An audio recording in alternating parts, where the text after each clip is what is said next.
All right, welcome to the Aftershow for episode 1, where we talked about categorization. Categorization. Yeah. And I've been thinking about it. There's actually been a few things I've been thinking about more since that conversation that we had. And I think one of the things that I started to pay a little bit more attention to since talking and recording was like, catching myself a little bit, being more intentional, catching myself when I hear something from someone that they've categorized either for themselves or for someone else, and how quickly I will just lump a whole bunch of other things in with that. And I think the thing that I've been, as I'm trying to practice being more aware of when I do that, what I've realized is it takes a lot of time and effort for me to get to a place of curiosity, which I actually talked about as a big part of that conversation was how do you get to a place of curiosity and really push yourself to that place? And I realized that takes a lot of time and effort. And that's been something I've been really digesting for myself as I put my words to practice. So that's been something that I've been really chewing on a little bit more, and recognizing in myself that process is often very uncomfortable for me personally. So as a person who loves internal peace and external peace, all that does is just mess it all up. And so I feel a lot of impatience with the slowness and discomfort with the lack of peace. Anyway, so that's been one thing that I've been really chewing on and really noticing about myself since recording. What about you, Matthew? Well, before I get to me, I had a question for you. Yeah. Was there a specific incident or example of this for you, or is it just more like an overall sense of how categorization plays out for you? Did something happen that brought this conclusion to you? Was it something at work or family, or was it just more so just a general sense? Yeah, I think it was, I have a very strong thing that I am thinking about, which I think actually will be another after show conversation with another episode that we recorded. But I think it was with one of our guests, just kind of our pre-conversation with them, and then our recording, and just even interacting and meeting and being able to share space and conversation with someone that is, I've never had that level of conversation with someone with that perspective before. So there were probably a solid 2-3 weeks. That's how long it took for me to even get to a place of I think what I was feeling was a lot of just discomfort and boundaries getting pressed against. And so I think that was, it felt slow to me. And I think especially as a person who loves the same table conversation, the type of conversation, I was I think I had a certain sense of this shouldn't take so slow. It shouldn't take so long for me to recognize biases or recognize moments where I'm really tempted to lump in a lot of other categories, or be whoa, what do they think about this? If they think this, what else do they think about? So I think it was just a very humbling process for me. Yeah, I would say for me with categorization, it is such an interesting conversation. And as I reflected on this subject, I think I've been spending a lot of time of just assessing my own presuppositions, that I come to conversations assuming certain things, having certain filters, and also just kind of deconstructing a little bit of where do those come from and what do those look like. And also I find there's one friend that I have in particular, and her and I have a lot of theological conversations, and especially when I'm engaging with the majority culture, where there's in this person in particular, but even I read a book by a white pastor recently, and just I find it just amazing at when there's if you were to create a portrait of who the audience of who the author is trying to speak to, I always find myself I don't fall in that audience in the way that I interpret the world. Not that it's it's good information, but it's just that's not how I think. And I just find that interesting. There's just a book I just read recently where I'm this is all good information, but I never thought this way a day in my life. So who are you talking? Who's again? And I just started to get befuddled. Like who? But even going back to my friend, and we have these conversations.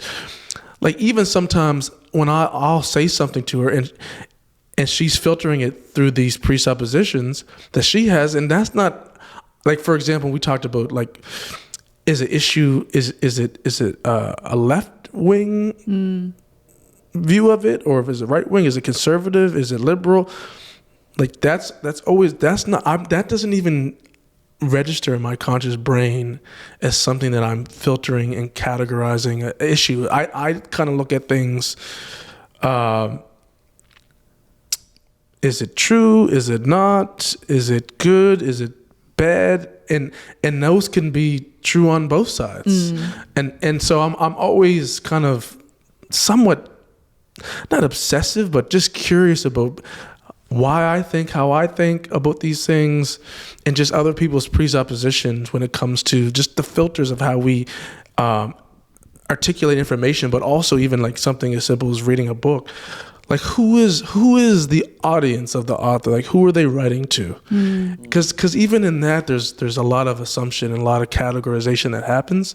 And again, it's not a bad thing. I'm just kind of, again, obsessed with the categories in which shape our worldviews and our perspectives, and also how much of just the narratives and our stories. And even something I've been reflecting on lately is even I might have a categorization of a people group or a generalization, but I'm even thinking to myself, sometimes that can become a judgment.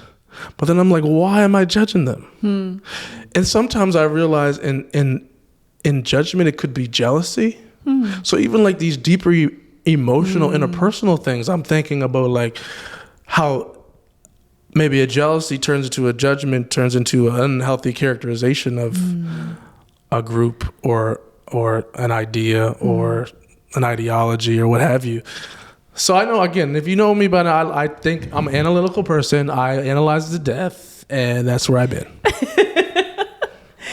Well, I mean, I also want to, I'm curious now, Sam, who wasn't necessarily like in front of the camera while we were recording this conversation, and you were kind of listening in and taking it in. What about you, Sam? Like, what are some of the categories that you would, you find helpful to describe yourself, or you identify for yourself? That's a great question. For me, it's interesting. I've never really categorized myself or never really thought about it until that podcast.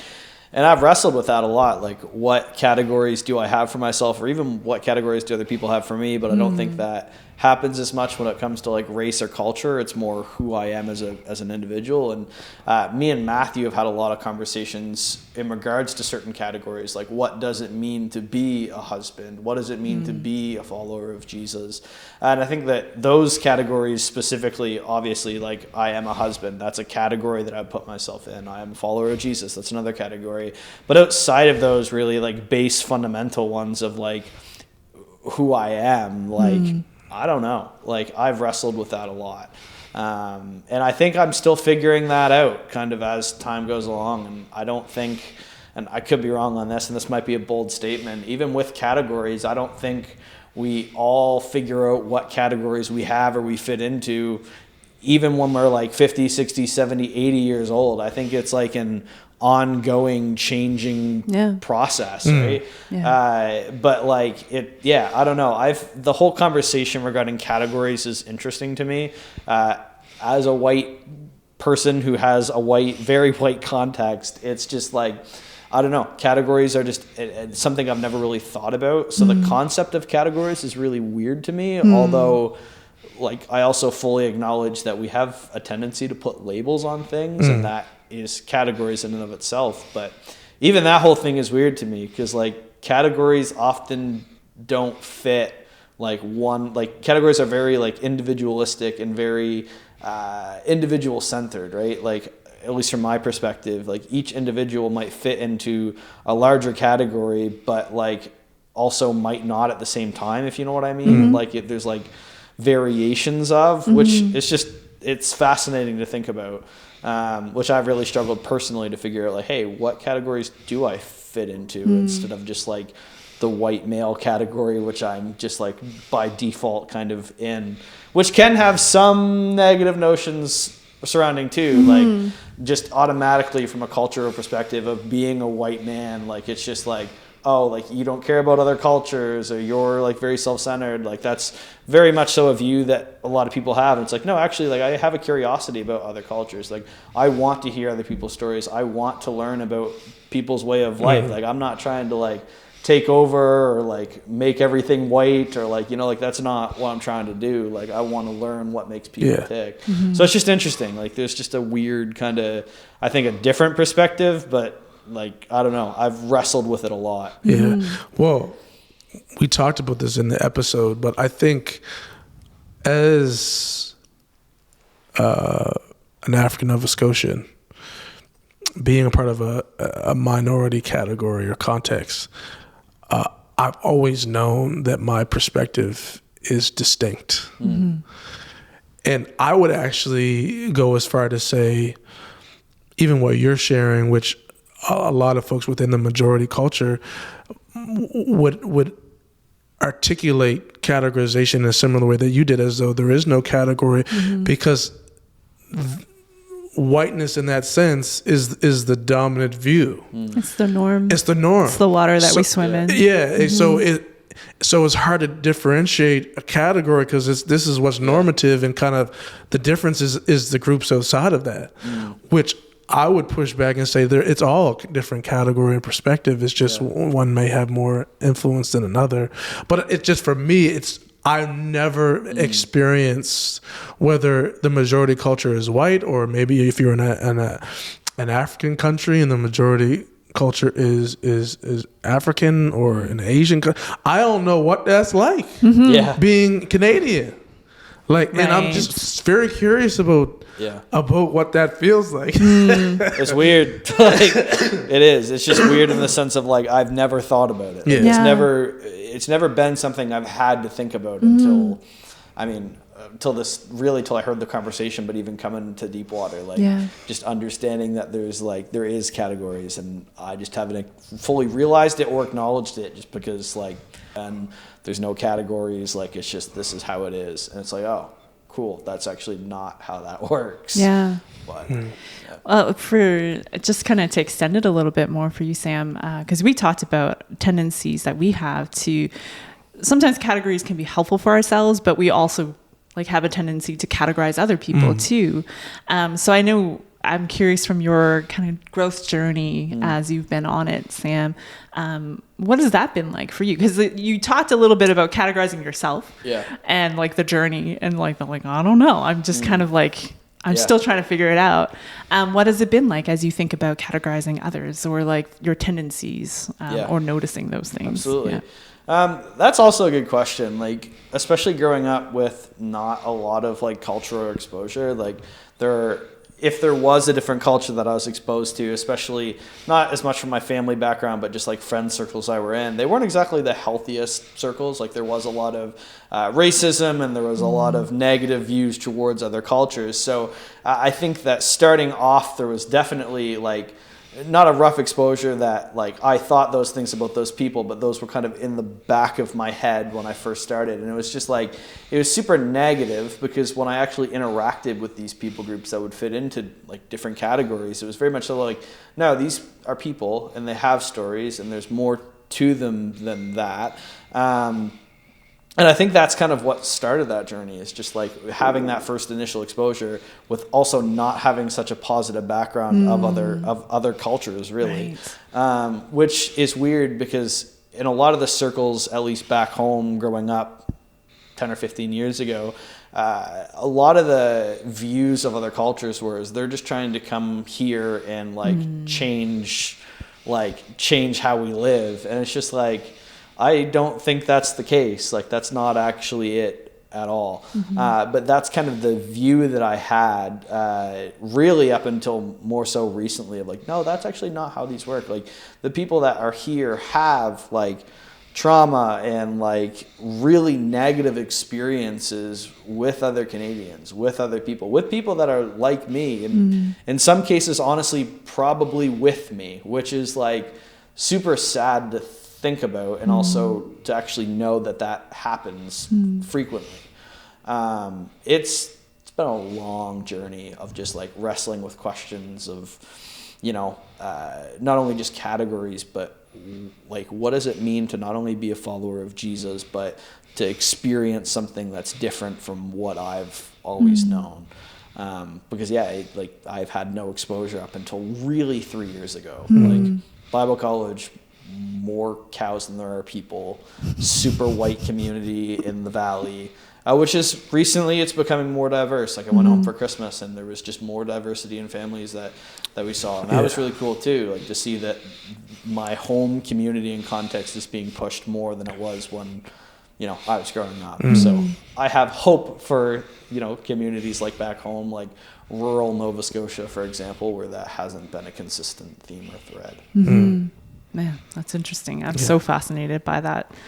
Yeah, like I can imagine that's a lot to even process. The last 3 years has not been easy for anyone either. So it's a lot that you're kind of like blowing off the roof in some ways, like for yourself. What does that mean for me? But how I reframe a lot of the ways that I've seen others, but also the way you see your past too, right? Like how do I make sense of my experience and my upbringing? And we're all formed by how we grew up, and we can't change that.